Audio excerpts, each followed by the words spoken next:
তো বন্ধু-বান্ধৱীসকল আপোনালোকে কেনে আছে? আশা কৰোঁ আপোনালোকে ভালে আছে। তো নতুন এটা পোষ্ট নটিফিকেশ্যন লৈ আপোনালোকৰ সন্মুখত আহিলোঁ। আছাম ৰাইফলছ ৰিক্ৰুইটমেণ্ট 2025 য'ত 215টা পোষ্ট ওলাইছে। তো বেলেগ কেইটামান বিভাগ আছে, এইটো বিভাগত বেলেগ বেলেগ পোষ্ট ওলাইছে। য'ত আপোনালোকে মেট্ৰিক পাছতো পোষ্ট এপ্লাই কৰিব পাৰে, অনলাইন মোডত হ'ব। ইয়াতে আৰু 12 পাছতো কৰিব পাৰে, ITI থকাও হ'ব পাৰে, ইলেক্ট্ৰিচিয়ান আছে ইয়াতে, বহুত কিবা আছে। তো ইয়াৰে বেছিক কিবা আলোচনা কৰিবলৈ লৈছোঁ। তো বেছি সময় দেৰি নকৰি ভিডিঅ'টো বলক আৰম্ভ কৰোঁ। তো বন্ধু-বান্ধৱীসকল, আছাম ৰাইফলছ ৰিক্ৰুইটমেণ্ট 2025 অসম ৰাইফলছৰ ফালৰ পৰা 2025 চনত 215টা পোষ্ট ওলাইছে। ট্ৰেডমেন আৰু টেকনিকেল, এইটো দুটা বিভাগত পোষ্ট ওলাইছে, ট্ৰেডমেন আৰু টেকনিকেলত। তো ইয়াৰ লাষ্ট ডেট দি আছে আপোনাৰ 22 তাৰিখ 3 মাহ 2025। মাৰ্চৰ 3 তাৰিখলৈকে আপোনাৰ লাষ্ট ডেট আছে। Office of the director general Assam rifles Shillong has related an employment notification for the recruitment of 215 technical and tradesman post. Technical আৰু ট্ৰেডমেন পোষ্টত বিভাগত আপোনাৰ 215টা পোষ্ট ওলাইছে। আছাম ৰাইফলছে এইটো ওলাইছে। এপ্লাই মোডটো এতিয়া অনলাইন মোড দিয়া আছে। Name of post technical and tradesman, number of post 215টা, name of organisation Assam rifles, mode of application online mode, helpline number ইয়াতে দিয়া আছে। আৰু হেল্পলাইনৰ তাত আপোনাৰ ইমেইলটো দিয়া আছে, ইয়াৰ পৰা চেক কৰিব পাৰে, নটিফিকেশ্যন পাব পাৰে। এইটো ইমেইলত যাই কিনে গোটেইখিনি পাই যাব আপোনালোকে। Related article Assam police recruitment, ইয়াৰে পৰা আপোনালোকে এডমিটটো ডাউনলোড কৰিব পাৰে। এইটো চাৰ্চ কৰিলে আপোনাৰ চাইড আহি যাব, এইটো চাইডৰ পৰা আপুনি এডমিটটো ডাউনলোড কৰিব পাৰে, নটিফিকেশ্যনো পাব পাৰে। এজ ৰিলেকশ্যন আপাৰ এণ্ড ৰিলেকশ্যন, যিটো OBC আছে, OBCৰ কাৰণে 3 বছৰ এৰি দিয়া আছে। SC STৰ কাৰণে 5 বছৰ এৰি দিছে। আহনে 3 বছৰ বেছিকৈ আৰু 5 বছৰ বেছিকৈ দুয়োটাই কৰি ল'ব পাৰে। OBC হ'লে 3 বছৰ বেছিকৈ কৰিব পাৰিব, ST SC হ'লে 5 বছৰ কৰিব পাৰিব। Educational qualification and age limited, post wise educational qualification আৰু এজ লিমিটটো থাকিব, আপোনাৰ বয়সটো থাকিব, তলত মেনশ্যন কৰি দিয়া আছে। পোষ্ট কেইটা আছে, ৰিলিজিয়াছ টিচাৰ RT যিটো কোৱা হয়, 18 পৰা 30 বছৰ বয়সলৈকে দিয়া থাকিব। এইটো গ্ৰেজুৱেশ্যন থাকিব লাগিব, তাৰ লগতে আপোনাৰ সংস্কৃতি থাকিব লাগিব আৰু হিন্দী চিলেবাছ থাকিব লাগিব। ৰেডিঅ' মেকানিক যিটো RM, 18 পৰা 25 বছৰ বয়সলৈকে কৰিব পাৰিব। 10th পাছ থাকিব লাগিব, recognised board with diploma in radio' and television technology. ইয়াতে আপোনাৰ ইটোত 10th পাছ হ'লে হৈ যাব, কিন্তু আপোনাৰ ৰেডিঅ' আৰু টেলিভিশ্যন টেকন'লজিৰ বিষয়ে জানিব লাগিব আৰু ইয়াৰ চাৰ্টিফিকেটটো থাকিব লাগিব। আৰু 12th ষ্টেণ্ডাৰ্ডটো আপোনাৰ হৈ যাব, 12 পাছতো হৈ যাব।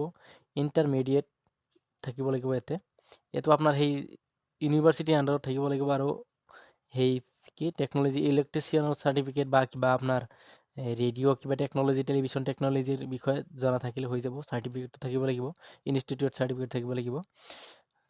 লাইনমেন ফিল্ড, যিটো 18 পৰা 23 বছৰ বয়সলৈকে কৰিব। ইয়াতে 10 ক্লাছ পাছ হ'লে হৈ যাব, মেট্ৰিক পাছ হ'লে হৈ যাব।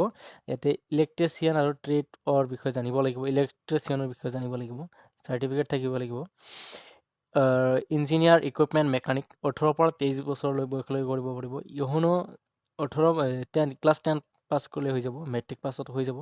ইয়াতে ITI চাৰ্টিফিকেটো থাকিব লাগিব, ইনষ্টিটিউট ট্ৰেইনিং ইনষ্টিটিউট থাকিব লাগিব, চাৰ্টিফিকেট থাকিব লাগিব।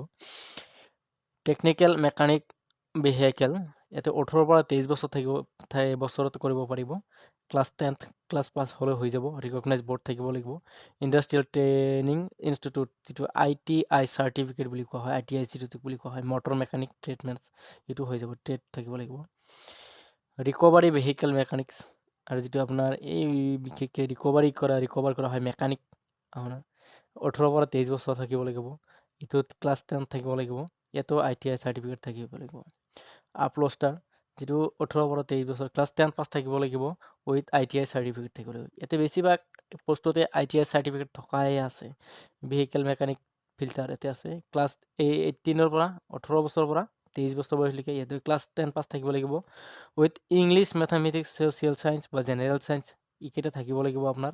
লগতে ITI চাৰ্টিফিকেট থাকিব লাগিব, দুটাৰ এটা, নহ'লে ইংলিছ মেথামেটিক্স এণ্ড ছায়েন্স থাকিব লাগিব আৰু ডিপ্ল'মাটো থাকিব লাগিব, নহ'লে অব্লিক দিয়া আছে নহ'লে ITI চাৰ্টিফিকেট হ'লে হৈ যাব, কিন্তু ক্লাছ 10 পাছটো হ'বই লাগিব, মেট্ৰিক পাছ যিটো বুলি কওঁ, মেট্ৰিক পাছটো হ'বই লাগিব। আৰু এনেকুৱা বহুতকেইটা পোষ্ট আছে যিটো 10+2+ হ'ব। তাৰপাছত এইটো 18ৰ পৰা 25 বছৰ বয়সলৈকে, আৰু আছে 18ৰ পৰা 30 বছৰ বয়সলৈকে কৰিব পাৰিব আপোনালোকে। ইলেক্ট্ৰিচিকেল থাকিব লাগিব, ইলেক্ট্ৰিচিকেল মেকানিক সেইটো পোষ্ট যিটো 18ৰ পৰা 30 বছৰ বয়সলৈকে কৰিব পাৰিব। ইয়াতে বেচেলাৰ ডিগ্ৰী থাকিব লাগিব, আৰু লগতে আপোনাৰ ইলেক্ট্ৰিচিয়ানৰ চাৰ্টিফিকেট থাকিব লাগিব, অৰ্গেনাইজ থকা হ'ব লাগিব, ৰিকগনাইজড ইউনিভাৰ্চিটিৰ আণ্ডাৰত হ'ব লাগিব সেইটো। আৰু প্লাম্বাৰৰ কাৰণে আছে 18ৰ পৰা 23 বছৰ, যিটো 10 ক্লাছ পাছ হ'লে হৈ যাব। আৰু বৰ্ড ইনষ্টিটিউটৰ পৰা সেইটো চাৰ্টিফিকেট, মেট্ৰিক চাৰ্টিফিকেটটো থাকিব লাগিব। আৰু ITI চাৰ্টিফিকেটটো আপোনাৰ লগত থাকিব লাগিব এইটো। অপাৰেশ্যন থিয়েটাৰ টেকনিকেল, এতিয়া অপাৰেশ্যন থিয়েটাৰ টেকনিকেলৰ কাৰণে আছে 10+2+। তো আপোনাৰ 12 পাছ বুলি কোৱা হয়। ইয়াতো ITI থাকিব, লাগিব বৰ্ডৰ আণ্ডাৰত। ফাৰ্মাচিষ্ট থাকিব লাগিব, ফাৰ্মাচিষ্ট আছে ইয়াতে। ফাৰ্মাচিষ্টৰ 20ৰ পৰা 25 বছৰ বয়সলৈকে এপ্লাই কৰিব পাৰিব, 10+2+ থাকিব লাগিব। ইয়াতে আপোনাৰ ফাৰ্মাচিষ্টৰ D.Pharm কৰিব লাগিব। ফাৰ্মাচীৰ কাৰণে D.Pharm যিটো কৰা থাকে সেইটো হ'লে হৈ যাব। ফাৰ্মাচিষ্ট কিবা এক্সপিৰিয়েঞ্চ থাকিলে সেইটো হৈ যাব। এক্সৰে এছিষ্টেণ্ট আছে 18ৰ পৰা 23 বছৰ, 10+2+ থাকিব লাগিব। ইয়াতে 12 পাছ থাকিব লাগিব। আপোনাৰ ডিপ্ল'মা আছে, ডিপ্ল'মা থাকিব লাগিব বৰ্ড ইউনিভাৰ্চিটিৰ আণ্ডাৰত। ভেটেনাৰী আছে, ভেটেনাৰী ফিল্ড এছিষ্টেণ্ট আছে, VFA 21ৰ পৰা 23 এজলৈকে কৰিব পাৰিব ইয়াতে। 10+2 ইটোৱে 12 পাছ থাকিব লাগিব, আপোনাৰ ডিপ্ল'মা চাৰ্টিফিকেট থাকিব লাগিব। আৰু চাফাই যিটো সেইটো আপোনাৰ 18ৰ পৰা 23 বছৰ বয়সলৈকে কৰিব পাৰিব। ইয়াতে অকল বৰ্ড চাৰ্টিফিকেট থাকিলেই হৈ যাব, মেট্ৰিক পাছ যিটো চাৰ্টিফিকেট থাকিলে হৈ যাব। ইয়াতে কোনো ধৰণৰ আপোনাৰ ডিপ্ল'মা বা বেলেগ চাৰ্টিফিকেট নালাগে। ইয়াতে ফৰ গ্ৰুপ B পোষ্টৰ কাৰণে ইলেক্ট্ৰিচিয়ান যিটো মেকানিকেল অনলি যিটো মেকানিকেল আছে, সেইকেইটাৰ কাৰণে আপোনাৰ মেকানিক থকা বা টিচাৰ এণ্ড ইলেক্ট্ৰিচিয়েল মেকানিক যিটো আছে, ইলেক্ট্ৰিকেল মেকানিক যিটো আছে, ইয়াৰ 200 টকা হ'ব এডমিশ্যন, আপোনাৰ অনলাইন ফিজ ড্ৰাইভ কাটিব লাগিব। আৰু আপোনাৰ এপ্লিকেশ্যন ফিজ 100 টকা আছে আপোনাৰ এইটো teacher and electrical and mechanical এপ্লিকেশ্যনৰ কাৰণে।